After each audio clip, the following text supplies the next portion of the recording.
Irmãos, bom dia, que a graça e a paz do Senhor Jesus Cristo esteja com a igreja, esteja com a vida dos irmãos, que Deus esteja nos orientando nessa manhã com a sua graça, com a sua direção, que o Espírito Santo venha nos conduzir em mais este encontro. Você que está em casa nos acompanhando também pela internet, que Deus mais uma vez fale ao seu coração, fale a sua vida nesse encontro, nesse estudo, que é um fortalecimento espiritual para a nossa caminhada diante de tantos desafios que nós temos experimentado como cristãos, conhecer um pouco da nossa história, conhecer um pouco mais do nosso trabalho. Interessante que a nossa lição de hoje tem tudo a ver com o que nós vamos estar dando início no dia de hoje. Hoje nós vamos estar falando sobre a expansão dos batistas no mundo e também nos dois cultos, tanto agora pela manhã quanto hoje à noite, nós estamos dando início à campanha de missões mundiais.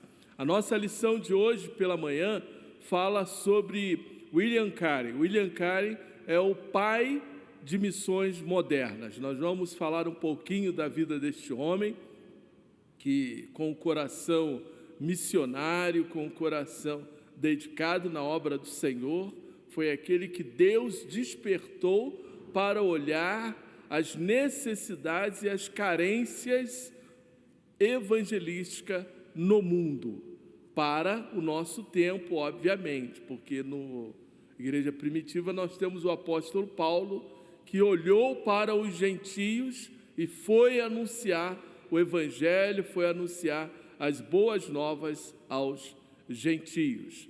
Em nosso tempo, depois de muitos anos e muitos séculos, Deus usa a vida deste homem, William Carey, para que então ele voltasse a olhar para o mundo na pregação do Evangelho. Nós vamos baixar as nossas cabeças, nós vamos estar orando, pedindo a direção de Deus mais uma vez nesta manhã, que Deus venha falar conosco. Pai, somos gratos por este encontro, pela oportunidade que Tu nos concede de estudarmos a Tua Palavra, oportunidade, Senhor, que Tu nos concede de olharmos, Senhor Deus, para Ti, olharmos para o Teu reino, buscarmos, Senhor Deus, em Ti fortalecimento espiritual, buscarmos em Ti, ó Pai, o poder da Tua graça, do Teu Santo Espírito.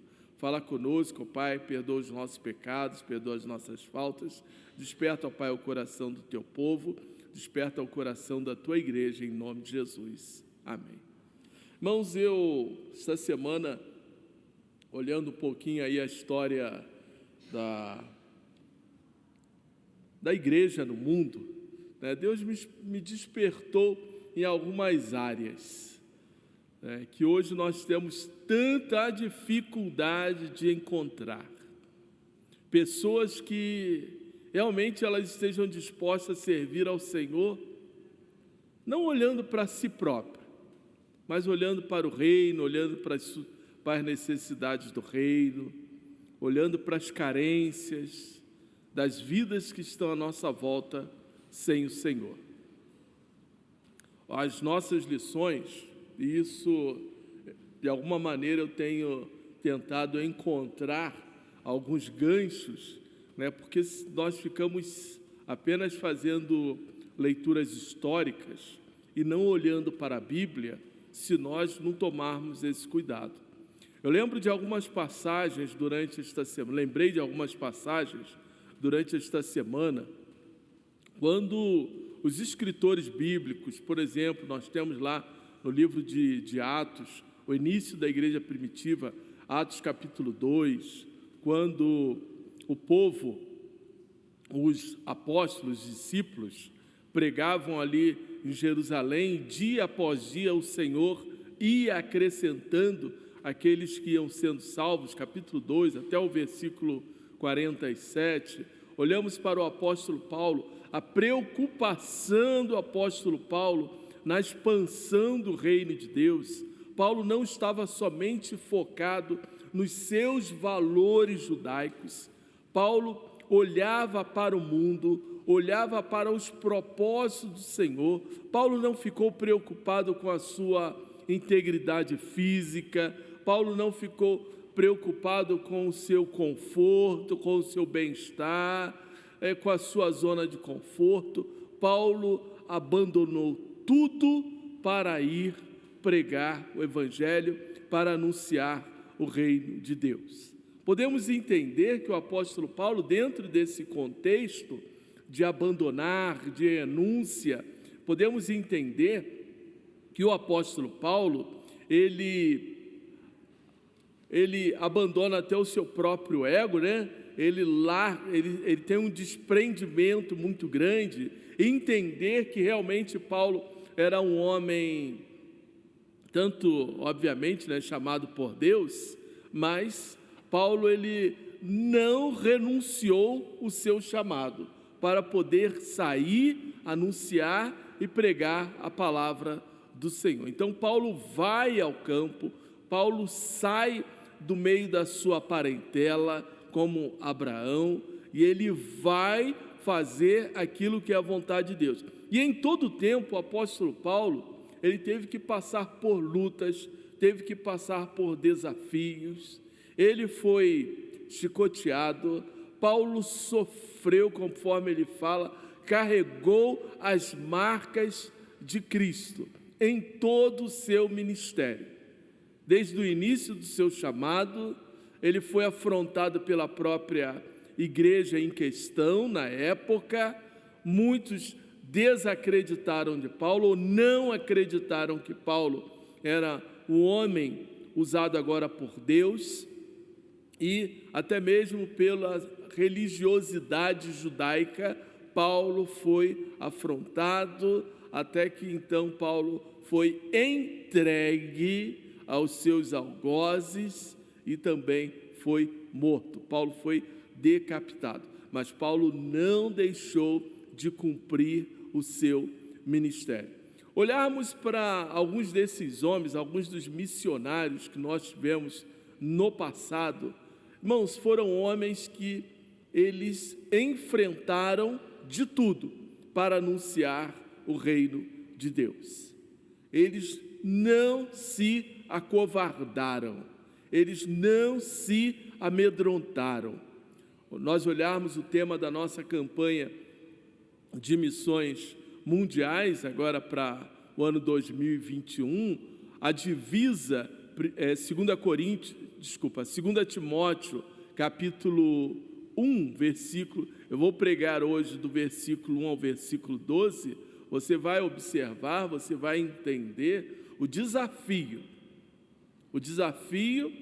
tanto de Timóteo e o próprio apóstolo Paulo desafiando a Timóteo para não se amedrontar, para não se acovardar, mas para seguir em frente. Por quê? Timóteo estava debaixo da autoridade de Deus, Timóteo estava debaixo do dom do Senhor, do dom de Deus, e ele não deveria se acovardar. Eu olho para a igreja dos nossos dias, olho para a igreja do nosso tempo. É claro que nós temos vivido, quando falo nossos dias, eu falo a igreja moderna, tá? Se nós olharmos para a igreja nesses últimos 2 anos, né, ou de 2020 para cá, infelizmente, irmãos, a igreja ela está acuada. Nós, líderes, os irmãos como membros das igrejas espalhadas no mundo inteiro, muitos irmãos não sabem se andam para frente ou andam para trás, se ficam parados ou se avançam. Essa é a grande verdade. Ouvimos alguns desafios, né? Alguns testemunhos de missionários espalhados pelo mundo. Muitos desses missionários estão numa situação talvez até pior do que a nossa. Não é só a nível de Brasil, mas a nível do mundo inteiro, muitos estão acuados. Qual é a situação?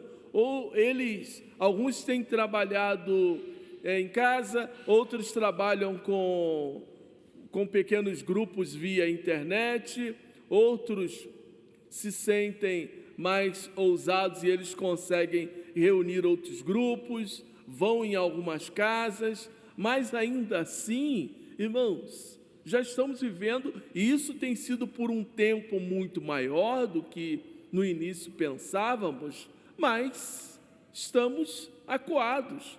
Como nós vamos fazer, como vamos trabalhar, como vamos lidar com tudo isso? Se você vai para um lado, aí alguém fala que a igreja não deve se reunir porque a igreja é aglomeração. Se você olha para o outro lado, a igreja vive pela fé, a igreja deve avançar. Se você vê os aspectos sociais da sua própria cidade, você também fica preocupado. Existem vários aspectos que têm impactado a vida missionária de uma igreja. A igreja avança, a igreja fica em casa, a igreja fica acuada. Qual é a nossa situação? Nós vamos um pouquinho para a nossa lição, olharmos um pouquinho, e vocês vão perceber que naquele tempo, ainda que não houvesse um coronavírus, mas a igreja também já estava acuada. E a igreja do Senhor Jesus Cristo, ela sempre viveu isso. De alguma forma, a igreja, ela está perseguida. De algum jeito, em algum momento na sua história, a igreja ela fica restrita, ela fica acuada. E como nós vamos lidar com tudo isso? Na lição passada, na lição 5, nós vimos a chegada dos batistas na América. O irmão Nivaldo deu a aula semana passada, falou da chegada dos batistas na América, como esse trabalho se desenvolveu. A chamada colônia de Rhodes, Islândia, então surgiram as primeiras igrejas batistas em solo americano. E a partir dela, os batistas então se espalharam por diversas colônias na América do Norte, influenciaram também bastante a formação da nação americana. Isso trouxe significativa contribuição na elaboração da Constituição dos Estados Unidos. Sabemos que pela história dos Estados Unidos, da América, vários presidentes, não são poucos os presidentes dos Estados Unidos que foram ou tiveram alguma formação, tanto evangélica quanto batista, obviamente, mas muitos desses homens, eles foram, de alguma forma, eles foram influenciados pelo evangelho, pelas igrejas evangélicas. E é por isso que, por muitos anos, o número de batistas nos Estados Unidos foi muito maior do que as outras denominações. Isso tudo por causa do seu princípio. Apesar do crescimento dos batistas nos anos de 1600 na América, mas foi durante os anos de 1700 que elas começaram então a ganhar voz. Em 1700 havia 24 igrejas com 839 membros ao todo, mas em 1790 já haviam 979 igrejas. Eram 67.490 membros da igreja. Nos primeiros anos dos batistas na América, então, houve um significativo crescimento e os batistas, eles não somente influenciaram na educação americana, como também na própria formação dos estados americanos. Muitos grupos religiosos nos Estados Unidos, eles fizeram a linha de frente nas batalhas e nas guerras, por causa das chamadas secessões e das invasões e as guerras que os Estados Unidos enfrentaram por muitos anos. Se olharmos aí um pouquinho, conhecemos a história de Martin Luther King e outros, influenciaram nas questões raciais nos Estados Unidos. Enfim, não somente a formação cultural, formação da Constituição dos Estados Unidos, a formação política nos Estados Unidos, mas também da educação. É interessante, por exemplo, quando os batistas chegam nos Estados Unidos, eles perceberam que tinha o mesmo problema lá da Inglaterra, a igreja envolvida com o Estado, e eles lutaram para que a igreja não estivesse envolvida com o Estado, entendendo, mais uma vez, que o Estado é laico, separado da igreja. Isso trouxe problemas de novo, trouxe perseguições à igreja. A igreja tinha que lutar contra, a igreja tinha que se afastar. Muitos dos líderes da nação americana, eles foram formados em famílias batistas, só que em algum momento eles se afastam e eles seguem o caminho da política. Sabemos que hoje o mundo tem pensado de forma diferente. Nós precisamos ter líderes nossos, de alguma forma, influenciando isso de maneira sadia, a política. Por exemplo, não há nenhum problema que o irmão, membro de uma igreja, ele se sinta vocacionado à política, ele ame, e ele então vá se tornar um político, mas ele tem que aprender e a tomar cuidado, porque não é porque ele é político que ele vai deixar de ser cristão. Esse é o grande problema da nossa sociedade. A maioria, infelizmente, a maioria dos políticos cristãos, eles se envolvem, eu vou mudar a frase, a maioria dos cristãos se envolvem com a política, então eles se corrompem, eles deixam o berço cristão, eles deixam a sua fé, as suas raízes, o seu compromisso, a sua fidelidade com a palavra de Deus, e em pouco tempo eles se corrompem. Eu não quero entrar aqui no mérito da política, mas aproveitar a oportunidade para ensinar e falar uma coisa para os irmãos. O grande problema do Brasil é que nós, para nos tornarmos políticos, temos que nos filiar, não só o Brasil, mas a maioria das nações, temos que nos filiar a um partido. E quando você se filia a um partido, você tem que comungar com as ideias daquele partido. Aí o partido, ele então decide, por questões políticas, ele decide que vai apoiar uma determinada lei ou um determinado posicionamento que é contrário à palavra de Deus. Aí aquele candidato também tem que apoiar. Esse é o grande problema. Não é porque é chamado ao Partido Cristão. O Partido Cristão hoje está votando e apoiando um montão de coisas contrárias à palavra de Deus. O apóstolo Paulo, 1 Timóteo, nos ensina que nós somos embaixadores de Cristo. Irmãos, é honra. É por isso que particularmente eu não concordo quando um pastor, ele deixa a sua igreja, ele deixa o seu púlpito para se tornar candidato a qualquer outro cargo político. O meu cargo, embaixador de Cristo, já é uma grande honra nesta sociedade, ainda que a sociedade não me reconheça como um embaixador de Cristo. E eu volto para a palavra de Deus de novo. Irmãos, quando nós servimos ao Senhor, quando nós servimos do reino de Deus, nós precisamos entender uma coisa.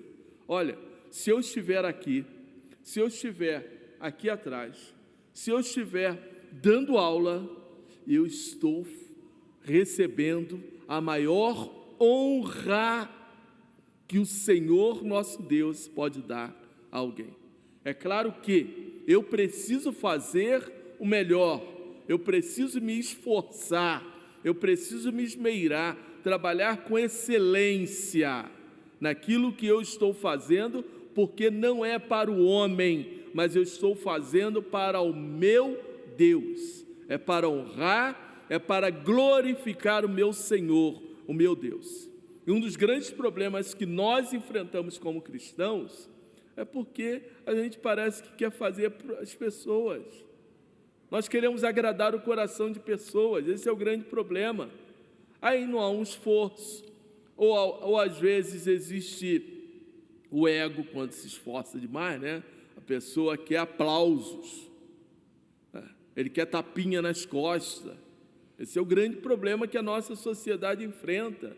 Irmãos, nós como líderes, parece que a gente precisa ficar elogiando toda hora, porque é para massagear o ego.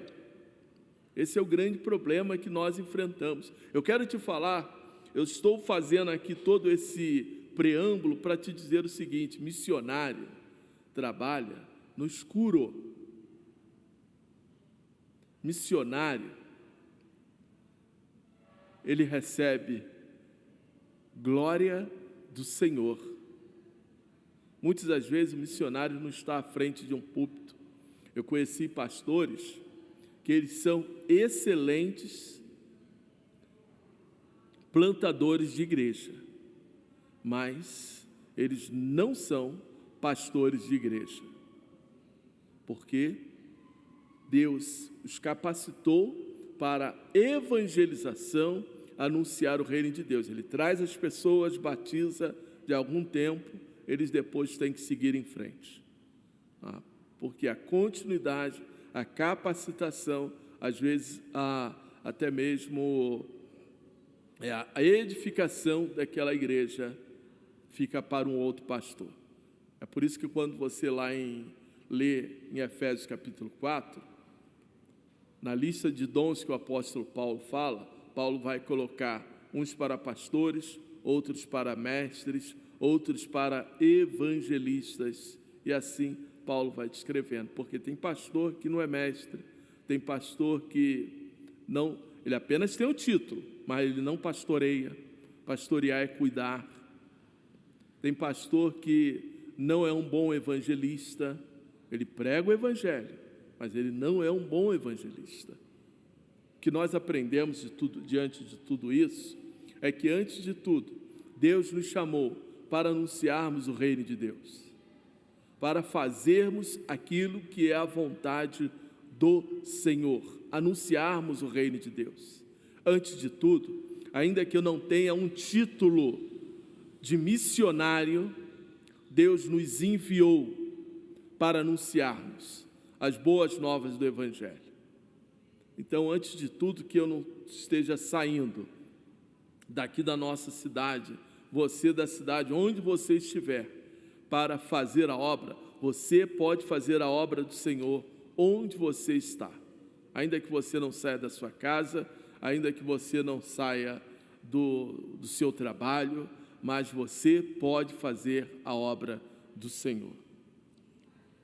O que nós enfrentamos diante de tudo isso? Primeiro, nós temos nesse quadro do desenvolvimento dos batistas no mundo, primeiro as perseguições e o crescimento dos batistas.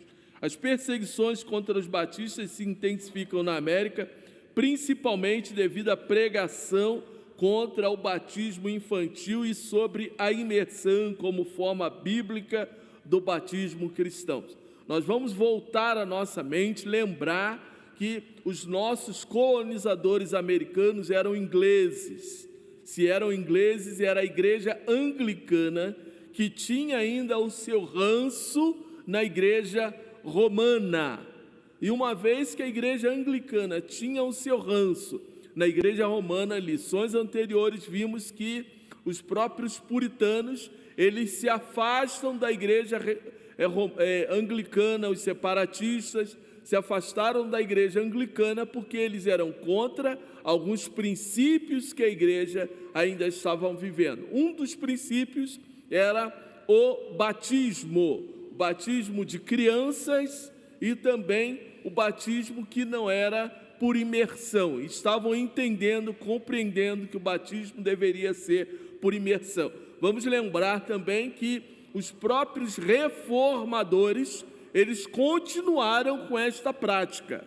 Batismo de criança e o batismo por afusão ou aspersão. Só depois de muito tempo, depois da reforma, que eles então perceberam que estavam errados, e alguns grupos então eles passam a batizar de forma diferente.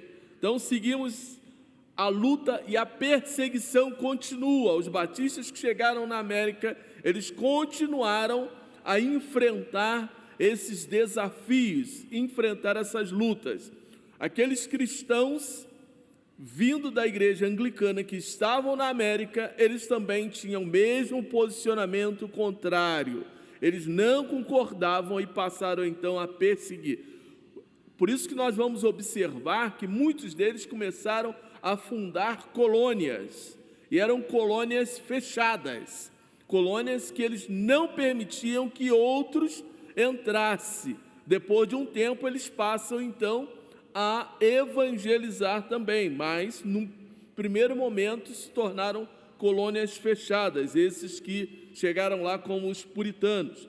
Logo então começam a surgir as primeiras congregações. Massachusetts, John Mills, em 1963 ele começa a formar novas igrejas.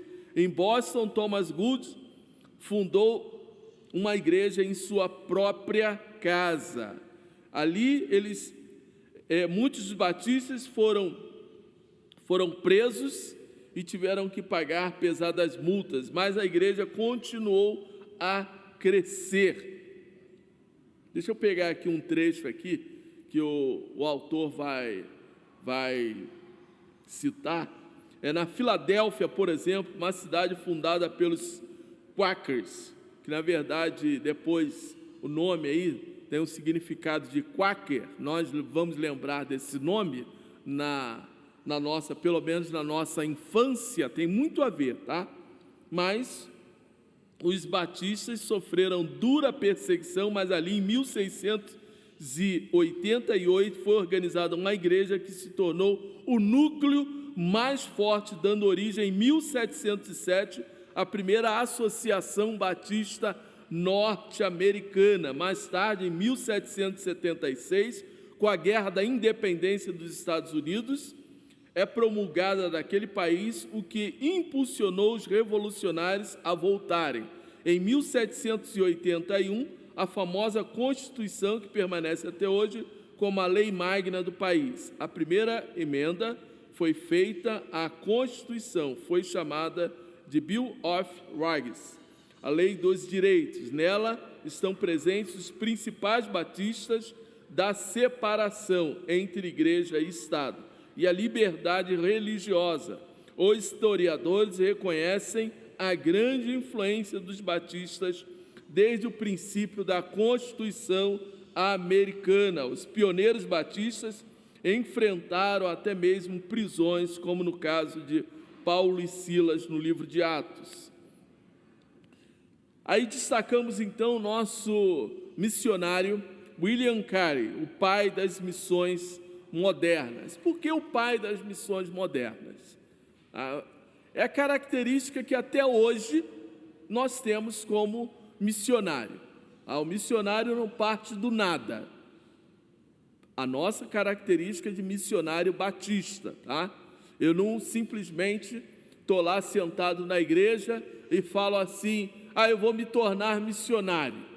Não, não é assim o nosso processo como batista. Primeiro, estamos envolvidos no trabalho da igreja.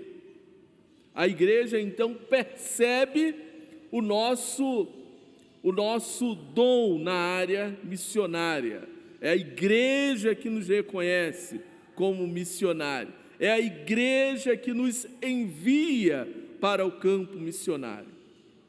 É tarefa da igreja o sustento do seu missionário. Então, se a igreja enviou, a igreja sustenta também aquele missionário. William Carey, que também você pode ler aí em alguns artigos, Guilherme Carey é a mesma pessoa, é apenas uma tradução, nasceu na Inglaterra e converteu-se em 1776, foi batizado pouco tempo depois, em 1789, tornou-se pastor na Igreja Batista em Lancaster, na Inglaterra. E num tempo em que os cristãos não pensavam na salvação de todos os povos, Carey observa o mapa do mundo que havia na parede da sua humilde sapataria e orava pelos povos não alcançados. Foi com o intento de anunciar Jesus a todos os povos que fundou a Sociedade Missionária. Seria uma agência missionária em Londres, em 1791, para dar suporte no envio de missionários, sendo a Índia o primeiro campo missionário. Foi enviado para pregar na Índia, onde serviu por 42 anos. Traduziu a Bíblia para o Bengali e para mais 43 idiomas, o equivalente a 1/3 da população do planeta. Colaborou diretamente para a erradicação da prática do sati na Índia, prática na qual a viúva era queimada viva na pira funerária de seu marido. Irmãos, eu não sei quantos já tiveram a oportunidade de ler a história de William Carey, ou Guilherme Carey. Há alguns livros que relatam um pouquinho da história deste missionário. Uma coisa que destaca interessante na história dele é que ele era pastor da igreja e por algum tempo, ele se sentindo tocado ali por missões, a igreja recusa enviar ele, porque a igreja amava demais ele. A igreja não queria cedê-lo para o campo missionário, não queria que ele deixasse a igreja de maneira alguma. E durante algum tempo este homem orou. Ele iniciou ali uma sociedade, uma agência missionária, mas não foi o presidente daquela agência.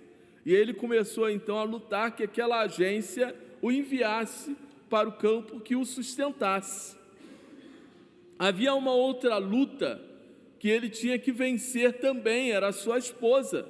A sua esposa não queria ir para a Índia. Ela não queria sair da Inglaterra de maneira alguma. E esse homem, então, ele, com muitos desafios, vencendo muita luta, vencendo muitos desafios, ele consegue ali a sua viagem. Até o último minuto, ele embarcou no navio. A sua esposa disse que não iria com os seus filhos, mas ele embarcou para ir embora. E aí então os missionários que estavam com ele foram até a sua esposa e convenceram ela a ir com ele. E ela então embarca no navio para a Dinamarca. Havia também as dificuldades de entrada na Índia como missionário, mas eles viajam num navio para a Dinamarca, eles chegam na Índia, encurtando aqui a conversa, eles chegam lá na Índia e por muitos anos ele teve que trabalhar, mas olha, não foi fácil. Faltava sustento, faltava alimento, faltava recurso, ele teve que, muitas das vezes, deixar o trabalho missionário, ele teve que trabalhar, levantar o seu próprio sustento, ele precisou dar aulas, desenvolver o idioma do povo, falou vários idiomas ou dialetos daquela região, daquele lugar, mas aquele homem, durante o tempo que ele esteve lá, ele nunca mais voltou à Inglaterra. Foram escolas, ele, no final da sua vida, ele é reconhecido pelos líderes local como um homem que causou uma grande mudança naquele lugar.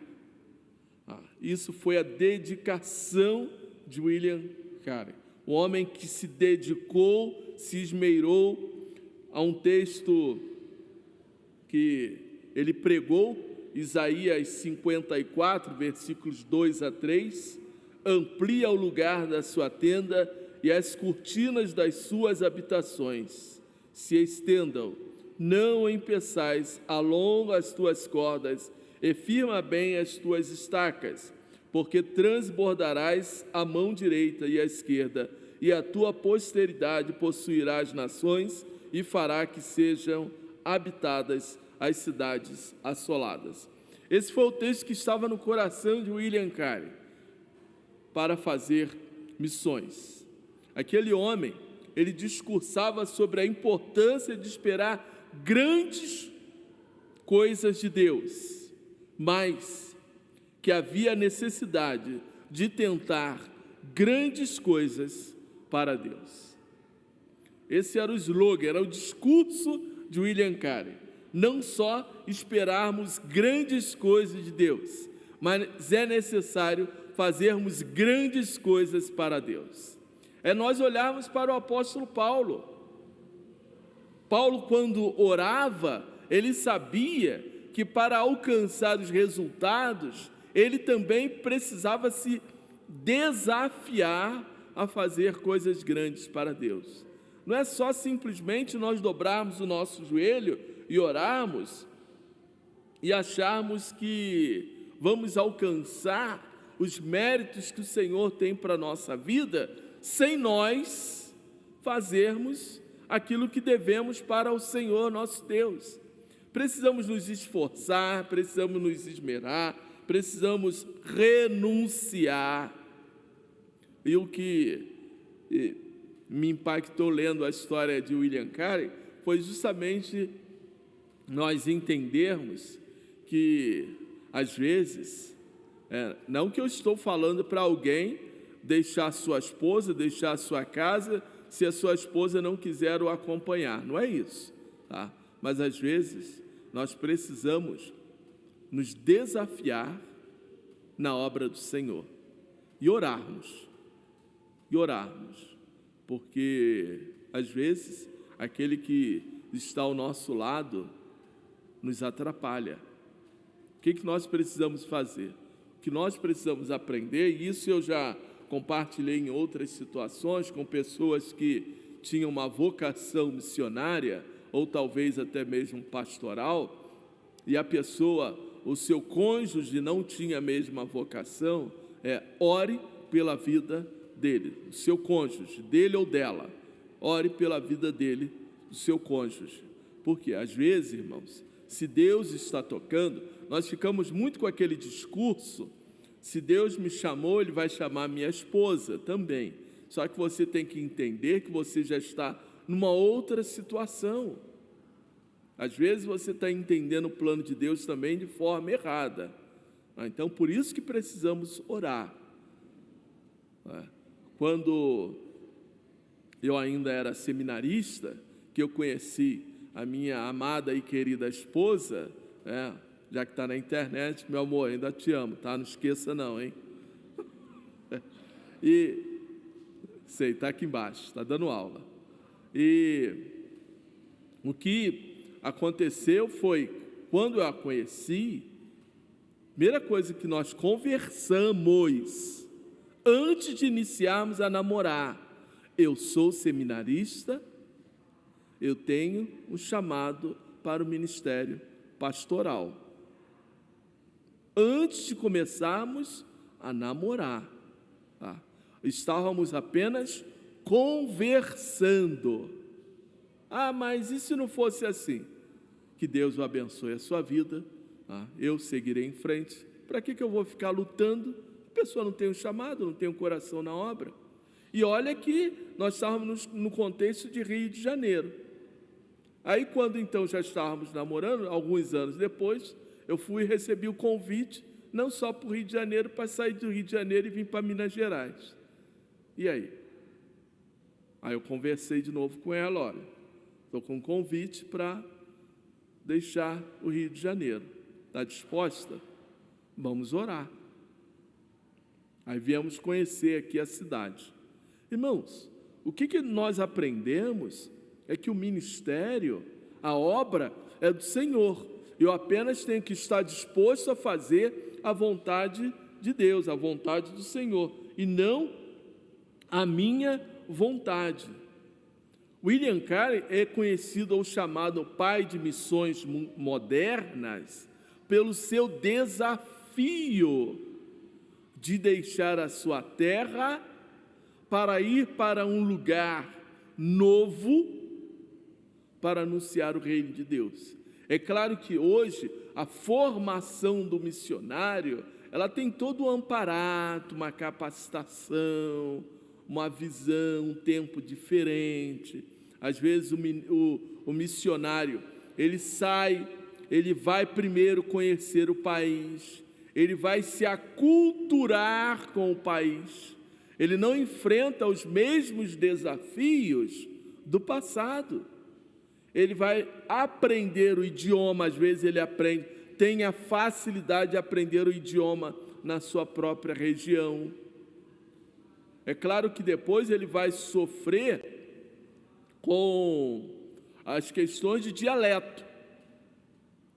Como você sai daqui, tu vai para a África, na África você encontra o idioma que é nativo, o idioma da terra, mas você tem o idioma oficial, muitos lugares, o francês ou o português, se torna mais fácil. Mas quando você vai lidar com o idioma nativo, que são os dialetos, você tem que estar vivendo lá. Então não tem como você primeiro fazer um estágio para ver se realmente é aquilo que você queria. É claro que a pessoa vai voltar e não vai chegar aqui e não vai querer mais voltar. Não tem nada a ver comigo aquilo lá. Irmãos, eu nunca saí daqui de Minas Gerais. Eu vou voltar para o Rio de Janeiro, eu vou dar um tempo por lá para ver se é realmente isso que quero. Se eu fizer isso, eu não volto mais. Pode ter certeza. O inimigo ou Deus, sei lá, vai parecer coisa lá para mim que vai me interessar mais no meu coração. Nem quando eu vou de férias, eu volto ao Rio de Janeiro com o desejo de tentar fincar a raiz lá.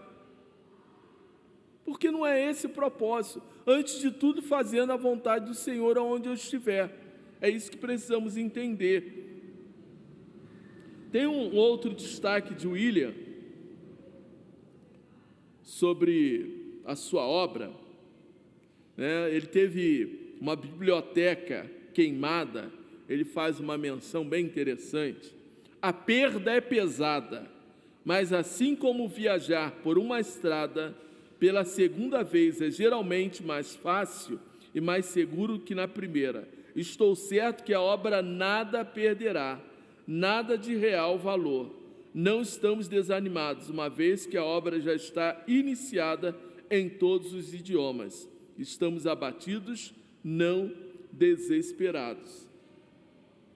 William, ele teve um grande desafio, ele traduziu a Bíblia em outros idiomas, tá? Montou uma grande biblioteca, um homem que se dedicou até mesmo para melhorar as suas condições educacionais, tá? Para poder fazer o melhor para aquele povo, mas ele jamais pensou em recuar.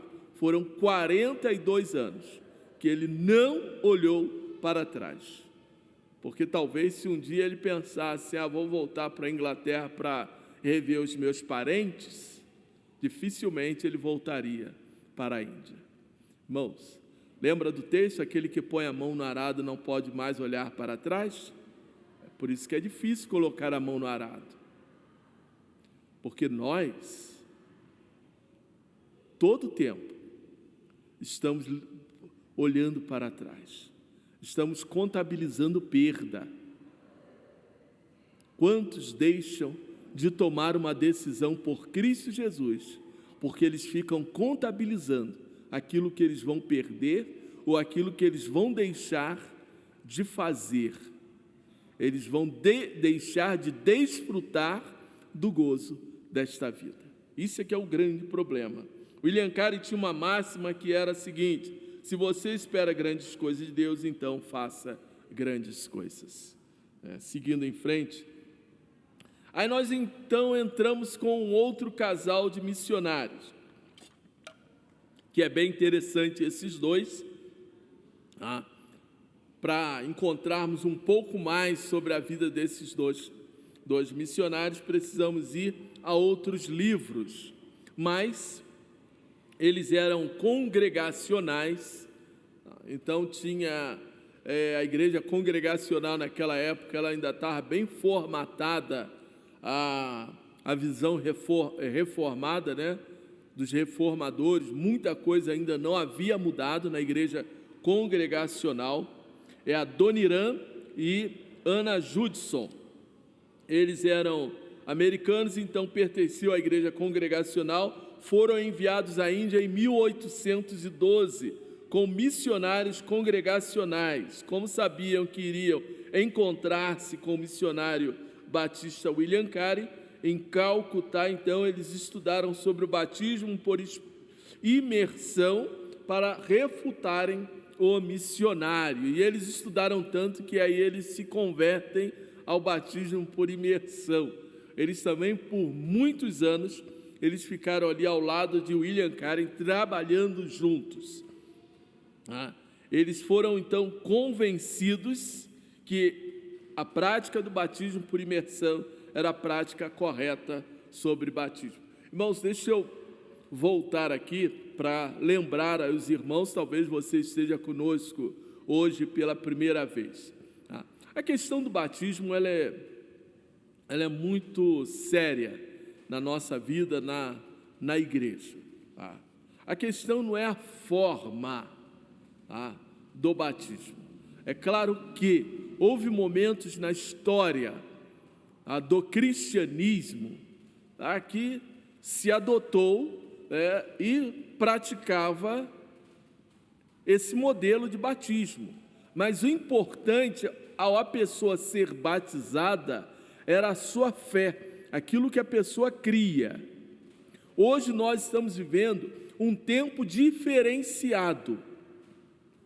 Então, de repente, como já aconteceu, 2020, pelo menos, eu soube de situações assim.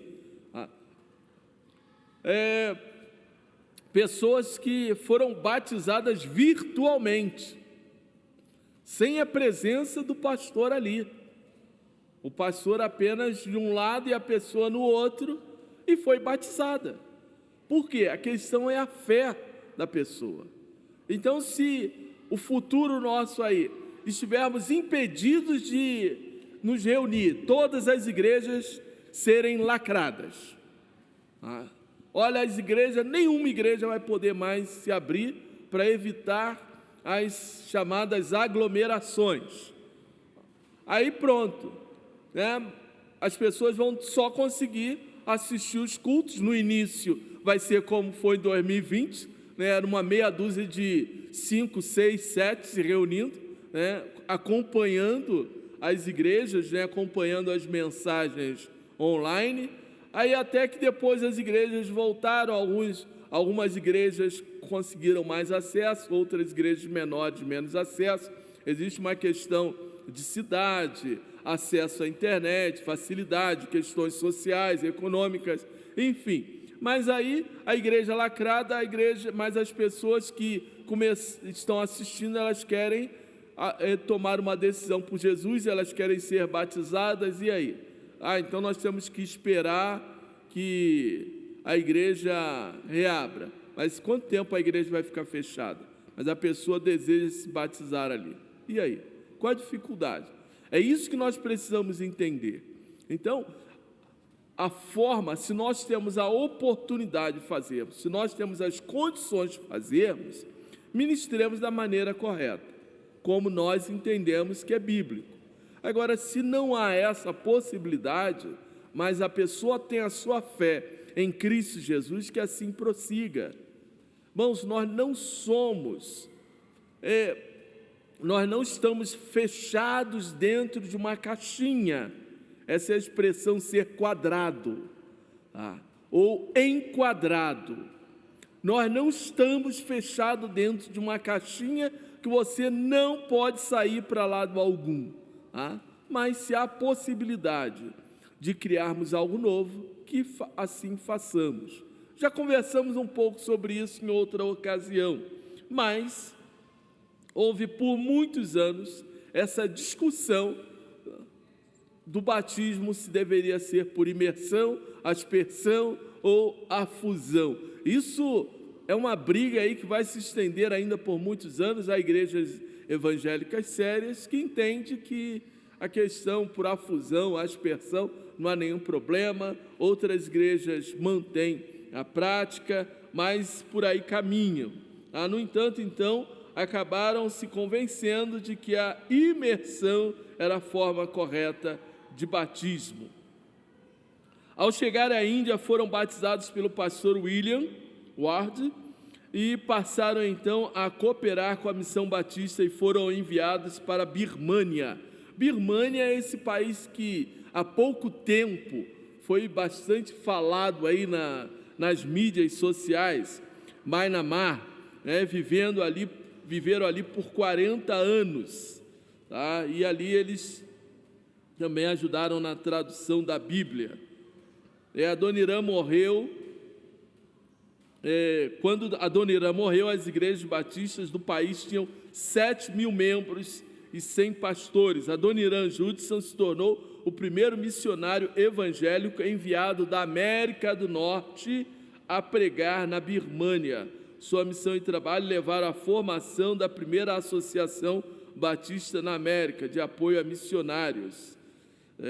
Voltando a esse país, Birmânia é aquele país que pouco tempo teve aí uma revolução, um golpe militar, o chamado golpe militar, que tinha lá uma jovem dançando, fazendo exercício na televisão, e no fundo, quem acompanhou aí nas redes sociais deve lembrar desse fato. E lá no fundo estava acontecendo um golpe militar. A Birmânia fica ali no sudeste da Ásia, é fronteira com China, aqueles países por ali. E então esse homem se estabeleceu ali naquele país e ele então teve como meta traduzir a Bíblia e fundar uma igreja de 100 membros antes da sua morte. Na época de sua morte, ele havia cumprido essas metas e muito mais. Deixou a Bíblia traduzida, um dicionário birmanês, inglês completo, 100 igrejas e mais de 8.000 cristãos, 8.000 crentes. E em grande parte devido à sua influência em Myanmar, antiga Birmânia, no sudeste da Ásia. E a Birmânia também, Myanmar é o terceiro maior número de batistas no mundo. Está atrás dos Estados Unidos e da Índia. Adoniram e Ana Judson se prepararam para refutar então a doutrina do batismo por imersão e conheceram então o missionário William Carey e por ele foi ali direcionado. Os batistas modernos constituem um dos maiores grupos evangélicos no mundo, congregados na Aliança Batista Mundial. Deixa eu só fazer aqui alguns destaques para nós concluirmos. O crescimento da Igreja Batista no mundo teve seu maior índice nos anos de 1700. Esse crescimento influenciou muito no jeito de ser americano. Então, o crescimento da Igreja Batista no mundo teve seu maior índice nos anos 700. Nós podemos dizer que o século XVIII e o século XIX, eles foram os dois séculos onde mais os batistas cresceram. Eu digo porque século XX foi mais marcado pelo crescimento do Evangelho de uma maneira geral, tá? Onde surgiram uma grande variedade de denominações, principalmente início do século XX, tá? Porque há uma transição de alguns movimentos que estavam acontecendo nos Estados Unidos, Aí depois nós temos o chamado movimento pentecostal, que acontece nessa transição, século XIX para o século XX. Aí o século XX é marcado pelo desenvolvimento do neopentecostalismo, que passa a se chamar, o pentecostalismo, até a sua primeira metade do século XX, até 1950, 1960.